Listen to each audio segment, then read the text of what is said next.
नमस्कार। मैं हूं मनोहर मनोज। कार्यक्रम सत्य असत्य और अर्धसत्य में दोस्तों, सबसे पहले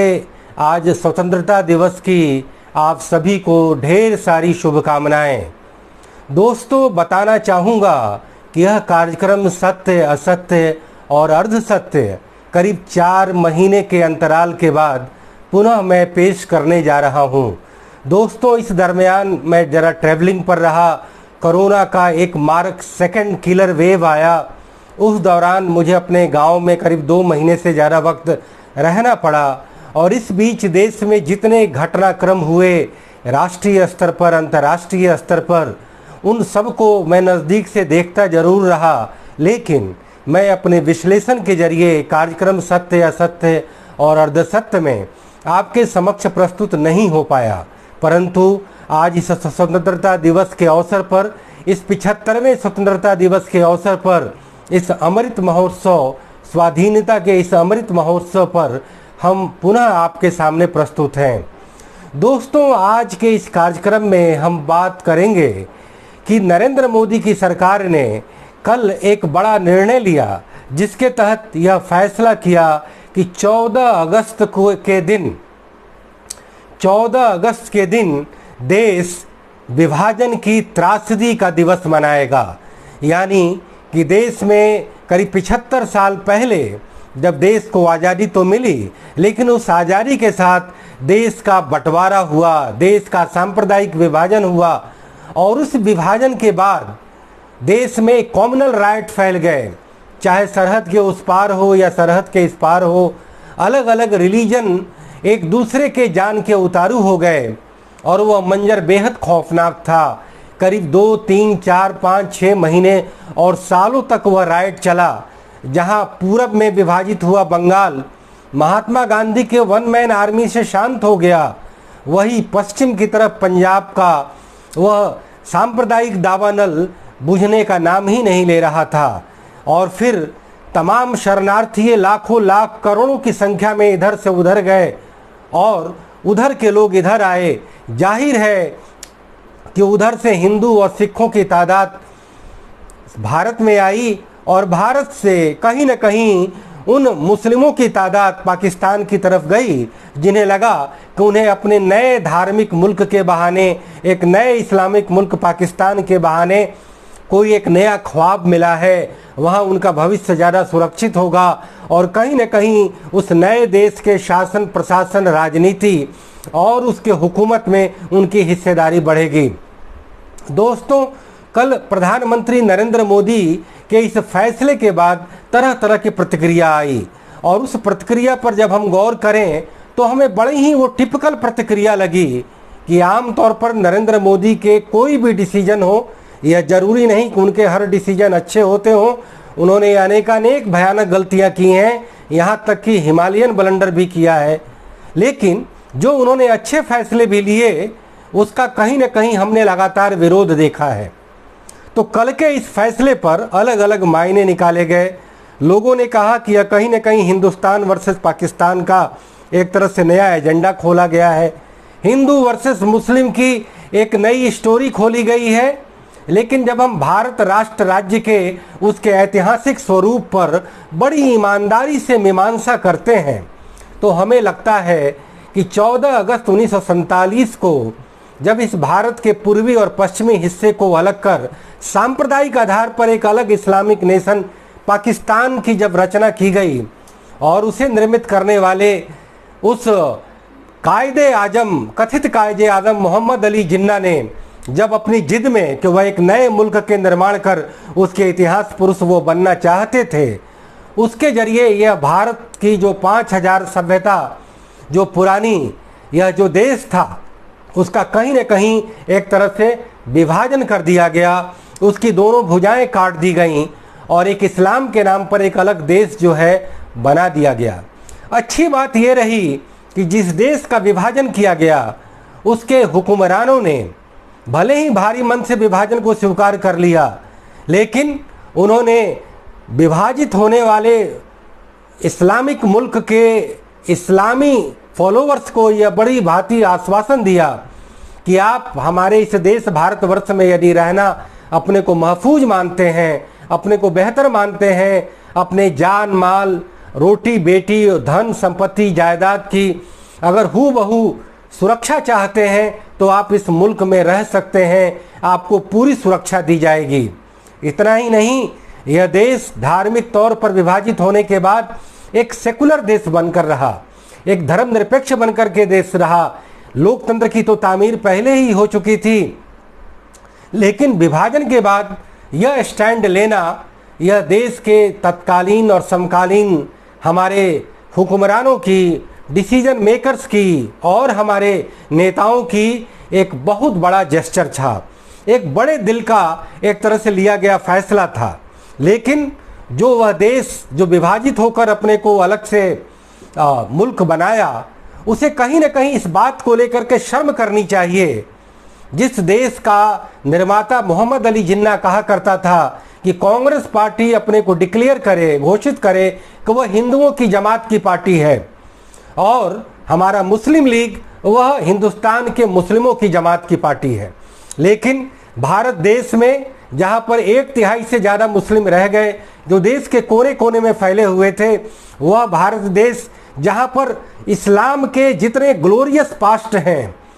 चाहे वो स्थापत्य कला है या उनके कल्चर है, कुतुब मीनार, लाल किला, जामा मस्जिद, आगरे का ताजमहल, हैदराबाद का चार मीनार, अहमदाबाद की गुंबद, न जाने हैदराबाद के वो तमाम इस्लामिक वो आर्किटेक्चर,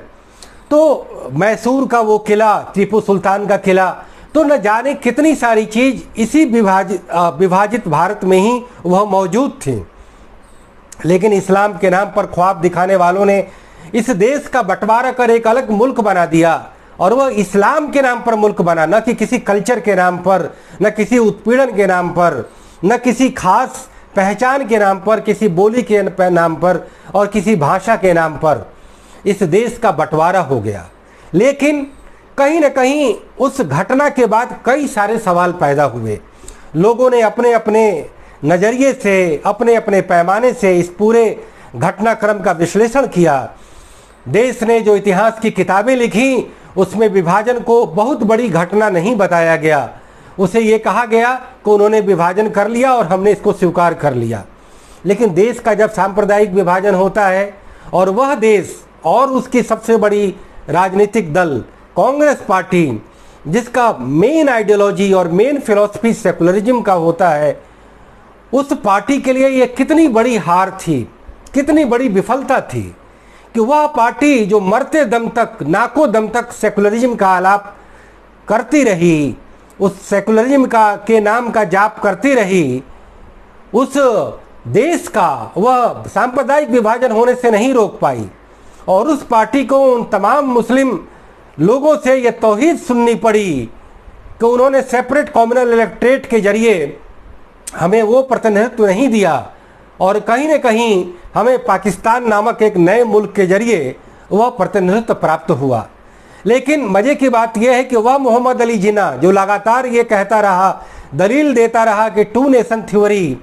इस्लाम में एक अलग मुल्क है, उसकी एक अलग पहचान है, जब पाकिस्तान मुल्क की तामीर कर लेता है तब उसके बाद जो उसका भाषण आता है तो वह धर्मनिरपेक्ष भाषण होता है। उसमें वो कहते हैं कि जो लोग मंदिरों में हैं, मस्जिदों में हैं, गुरुद्वारों में हैं, चर्चों में हैं, उन्हें जाएं, उन्हें खुली आज़ादी होगी। तो पहले आपको ये बात क्यों नहीं तस्लीम हुई थी? पहले आपने 2 नेशन थ्योरी का क्यों नारा दिया? पहले फिर आपने क्यों वो चूड़ीदार पैजामा और अचकन पहना? क्यों उर्दू में तकरीर दिया? और क्यों पाकिस्तान को इस्लाम का एक सिनोनिमस स्पेस बना करके एक नए मुल्क की तामीर कर दी? वह मुल्क जिसका पूर्वी हिस्सा उस देश से बिल्कुल अलग था, स्ट्रेटजिक रूप से, भौगोलिक रूप से, फिर भी चूँकि इस्लाम की मेजॉरिटी आबादी वहाँ रहती थी तो वह एक नए इस्लामिक मुल्क का वो हिस्सा बनती है। यह बात दिगर है कि 25 साल के बाद वह इस्लाम के नाम पर बनाने वाले देश का वह ख्वाब टूट गया और एक बंगालियों ने एक अपने कल्चर के नाम पर अलग मुल्क की तामीर कर दी जो बांग्लादेश के रूप में उदित हुआ। तो दोस्तों, प्रधानमंत्री नरेंद्र मोदी ने जो कल ये फैसला लिया कि विभाजन के बाद जो 10 लाख लोगों का कत्लो गारत हुआ, चाहे वो मुस्लिम मारे गए, चाहे वो हिंदू और सिख मारे गए, चाहे वो रास्ते में लूटमार किया गया, ट्रेनों में सफ़र करने वाले यात्रियों के सिर काट दिए गए, दिन रात बेतहाशा दंगे हो रहे थे, पूरी अराजकता का माहौल था और करीब 15 लाख लोग शहीद हुए। और उस घटना पर जब देश के अंतिम वायसराय लॉर्ड माउंटबेटन ने ये घोषणा की कि यदि मैं ये जानता कि मोहम्मद अली जिन्ना चंद दिनों का मेहमान है और एक गंभीर बीमारी से जूझ रहा है, मैं देश की आज़ादी, भारत की आज़ादी को 1 साल और अगले समय के लिए टाल देता। लेकिन ये सब बातें तो इतिहास के गर्त में है। कहीं न कहीं देश का बंटवारा केवल जिन्ना के हठ और 2 नेशन थियरी और एक इस्लाम की मेजॉरिटी आबादी की बदौलत ही नहीं हुआ। कहीं न कहीं ब्रिटिशर्स ने इसमें एक बहुत बड़ी चाल चली और उन्होंने डिवाइड एंड रूल, देश को छोड़ते छोड़ते हुए उस डॉक्ट्राइन को वो अपना करके गए और उन्होंने देश को आज़ाद तो किया, लेकिन देश को वो बांट करके गए। और वह दोनों देश आगे आने वाले दिनों में 75 साल के इतिहास बीत चुके हैं, फिर भी वो आज वो दोनों देश लड़ रहे हैं, कभी कश्मीर के नाम पर, कभी जिहाद के नाम पर, तो कभी जो है फंडामेंटलिज्म के नाम पर, तो कभी जो है आपस में एक जलन के नाम पर। तो दोस्तों, कल का जो ये दिवस घोषित हुआ कि ये विभाजन की विभीषिका का एक तरह से हम दिवस 14 अगस्त को मनाएंगे, वह 14 अगस्त जिस दिन पाकिस्तान का निर्माण हुआ, वह कहीं न कहीं भारत के लिए वो विभाजन की विभीषिका का एक तरह से सिंबोलिज्म बनता है। हमें लगता है कि नरेंद्र मोदी को इस फैसले पर 2 कदम और आगे चलना चाहिए था। अगर वो केवल विभाजन को अच्छा मानते हैं, केवल विभाजन की विभीषिका को वो गलत मानते हैं, तो हम कहना चाहेंगे कि कहीं न कहीं उन्हें विभाजन को भी अवैध मानना चाहिए। उन्हें ये कहना चाहिए कि हम विभाजन को तस्लीम नहीं करते हैं और देश का जो ये बंटवारा हुआ वह गलत था। और बंटवारे के बाद देश में जो सांप्रदायिक दावानल फैला और जो 10 से 15 लाख लोगों का जो कत्लो गारद हुआ, केवल उसी की विभीषिका का ही ये दिवस मनाने का दिन नहीं है। यह दिवस भारतीयों के लिए, उस अखंड भारत के लिए, उस 5000 साल पुरानी सभ्यता वाले देश भारत के लिए एक मातम मनाने का दिवस है 14 अगस्त, जिस दिन पाकिस्तान को एक तरह से अलग तरीके से निर्मित कर लिया गया। तो कहीं ना कहीं कांग्रेस पार्टी को जो वो गलती थी, जो कांग्रेस पार्टी ने, उनके रहनुमा जवाहरलाल नेहरू कई बार ये कहते पाए गए कि हम थक चुके थे, हम आजीज आ चुके थे, अगर हम चाहते तो विभाजन को टाल भी सकते थे, लेकिन विभाजन हो गया। और कहीं न कहीं जब देश में, दोनों देशों में जब सांप्रदायिक दंगे हो रहे थे और उस दरमियान सुलह की कोशिशें हो रही थीं, राजनीतिक स्तर पर भारत के प्रधानमंत्री और पाकिस्तान के प्रधानमंत्री लियाकत अली खान दोनों ने जब बैठकें की, तब भी ये तंज जवाहरलाल नेहरू के द्वारा किया गया कि आखिर आपने विभाजन क्यों किया, आखिर विभाजन से क्या मिला, यही लाशों का ढेर और दोनों तरफ से लोगों को जाने गंवानी पड़ी। तो दोस्तों, कल के इस फैसले के बाद भारत के मुस्लिम समाज ने बड़े ही नकारात्मक रूप से लिया। उन्हें लगा कि पुराने उस गम को याद करने की क्या ज़रूरत है। यह ठीक है कि वक्त सारे घावों के मरहम भर देता है, लेकिन जब एक नेशन स्टेट का विभाजन होता है, जब वो दिन हम बार बार याद करते हैं, जब 15 अगस्त को हम अपनी स्वाधीनता दिवस के रूप में मनाते हैं, तो वह नेशन, वह राष्ट्र राज्य कहीं न कहीं अपने एक पिछले दिन 14 अगस्त को मातम दिवस के रूप में यदि मनाने का फैसला करता है, क्योंकि उस देश की भुजाएं काट दी गईं, उस देश का सांप्रदायिक आधार पर विभाजन कर दिया गया और उसके बाद भी कश्मीर को लेकर के दोनों देश आपस में लड़ रहे हैं, दोनों देशों में न्यूक्लियर प्रतिस्पर्धा फैलती है, पूरे दुनिया में कहीं न कहीं अशांति का बायस बनता है और कहीं न कहीं दुश्मन के दुश्मन, दुश्मन का दुश्मन दोस्त के सिद्धांत के आधार पर जो चीन भारत का दुश्मन है, वह चीन पाकिस्तान का दोस्त बन जाता है। कहीं न कहीं जो कबायलियों के आक्रमण के जरिए जो कश्मीर का 1/3 हिस्सा पाकिस्तान के पास अवैध रूप से चला गया, वह बलूचिस्तान और गिलगिस्तान और गिलगिट और वो जो कश्मीर का जो पाक ऑक्यूपाइड एरिया है, वह चीन के लिए एक तरह से स्ट्रेटेजिक पॉइंट बनता है और चीन से पाकिस्तान के बीच में सीपेक कॉरिडोर बनता है।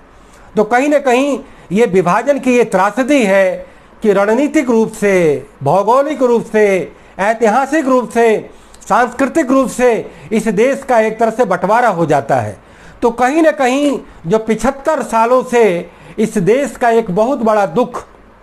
इस देश का एक बहुत बड़ा गम जो दफन पड़ा था, जिसको लेकर के पूर्ववर्ती सरकारों ने कोई स्टैंड नहीं लिया। उन्हें ये कहना चाहिए था कि जब कश्मीर में लगातार जब द्वंद्व हो रहा था, भारत और पाकिस्तान के बीच 3 युद्ध हो चुके थे, क्रॉस बॉर्डर टेररिज्म हो रहा था, कश्मीर में अशांति का दौर था, तो वह वक्त भारत के लिए यह कहने का नहीं था कि कश्मीर भारत का अटूट अंग है, बल्कि उससे भी बढ़कर यह कहने का वह समय था कि हमने विभाजन को अपना करके ब्लंडर किया। अगर पाकिस्तान कश्मीर को यह कहता है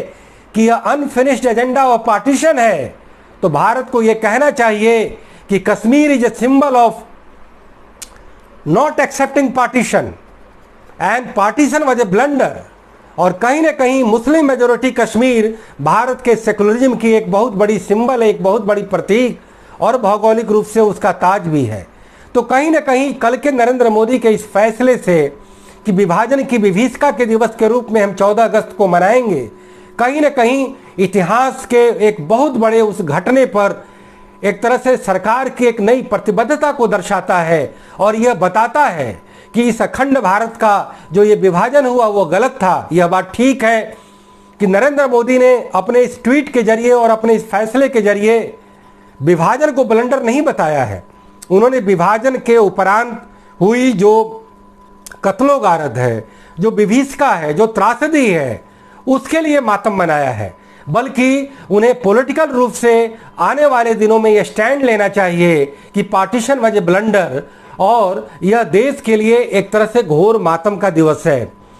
वह उस देश के लिए जिसकी सभ्यता इतनी एक तरह से गुलशन की तरह है, जिसमें हर तरह के फूल हैं, हर तरह की संस्कृति है, हर तरह के धर्म हैं, जातियां हैं, बोली है, भाषा है, खान है, पान है, पहनावा ओढ़ावा है, रहन सहन है, पर्व त्यौहार है, रीति रिवाज है, गीत है और संगीत है, म्यूजिक है, अलग अलग तरह की सुंदरता है, वो भौगोलिक सुंदरता है, जिस्मानी सुंदरता है। तो इतनी विविधतापूर्ण देश को विभाजित कर हमने कहीं ना कहीं उस हड़प्पा और मोहनजोदड़ो की सभ्यता को हमने आपसे अलग कर दिया। यह बात ठीक है कि सिंधु घाटी की सभ्यता कहीं ना कहीं भारत की उस प्राचीन सभ्यता से उसका जुड़ाव है, और भारत का राष्ट्रगान आज भी उसमें पंजाब और सिंध दोनों के नाम उसमें सन्निहित हैं। तो कहीं ना कहीं कल के इस फैसले से भारत और पाकिस्तान के विभाजन, और कहीं ना कहीं उस विभाजन के उपरांत वो तमाम जो एक तरह से जो कत्लो गारत हुआ, और उसके बाद से जो दोनों देशों के बीच जो 3 युद्ध हुए, और उसके बाद जो कश्मीर के विवाद को लेकर के दोनों देशों के बीच जो राजनीतिक तनाव उपस्था रहा है, उसको लेकर के एक नई राजनीतिक पहल, एक नई प्रोएक्टिव अप्रोच और भारत सरकार का एक नए सिरे से परसेप्शन जगा है। चूंकि यह दक्षिणपंथी जमात भारतीय जनता पार्टी का वह फैसला है जिसको लेकर भारतीय जनता पार्टी ने कभी व्यापक चिंतन नहीं किया। उन्होंने कभी ये स्टैंड नहीं लिया कि हम पार्टीशन को गलत बताएंगे, जबकि भारतीय जनता पार्टी के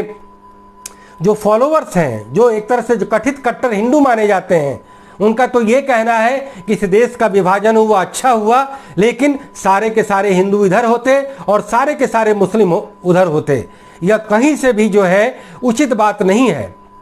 यह कहीं से भी आदर्श, सिद्धांत और महानता और बड़े दिल की बात नहीं है। कोई भी जो मुल्क होता है उसमें तमाम तरह की विविधता होती ही होती हैं, उसमें तमाम जातीय, धार्मिक, सांस्कृतिक और बहुरंगीय जो है वो माहौल होता ही है। केवल आप धर्म आधारित देश नहीं बना सकते, थियोक्रेटिक देश नहीं बना सकते। हम देख रहे हैं कि उन देशों में, थियोक्रेटिक देशों में, जहां पर कि मुस्लिमों के अलावा और किसी धर्म को जो है नागरिकता नहीं प्रदान की गई है, उनका हश्र क्या है। वो फिर भी आपस में किसी न किसी सेक्ट के आधार पर, किसी न किसी गुट के आधार पर लड़ते रहते हैं। तो भारत की जो महानता है वह कहीं ना कहीं उसकी भौगोलिक अखंडता में है, साथ साथ उसकी धार्मिक एकता में भी है, उसके सांप्रदायिक सामंजस्य में है।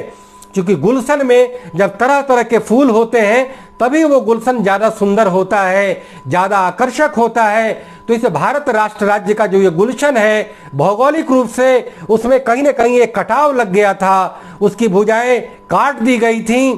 कल के इस नए फैसले से, नए बयान से कहीं ना कहीं एकता की, सौहार्द की, सामंजस्य की एक नई बयार आएगी। और पाकिस्तान में भी रहने वाले मुस्लिमों को एक दिन वो आएगा जब उन्हें लगेगा कि भारत का ताजमहल भी उन्हीं का है, और भारत के हिंदुओं को लगेगा कि वो तक्षशिला, मोहनजोदाड़ो और जहां पर वेदों की रचना की गई थी और वो सिंधु घाटी के किनारे जो सभ्यता विकसित हुई थी,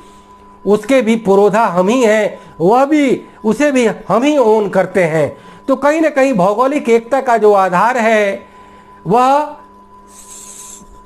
सेकुलरिज्म में है,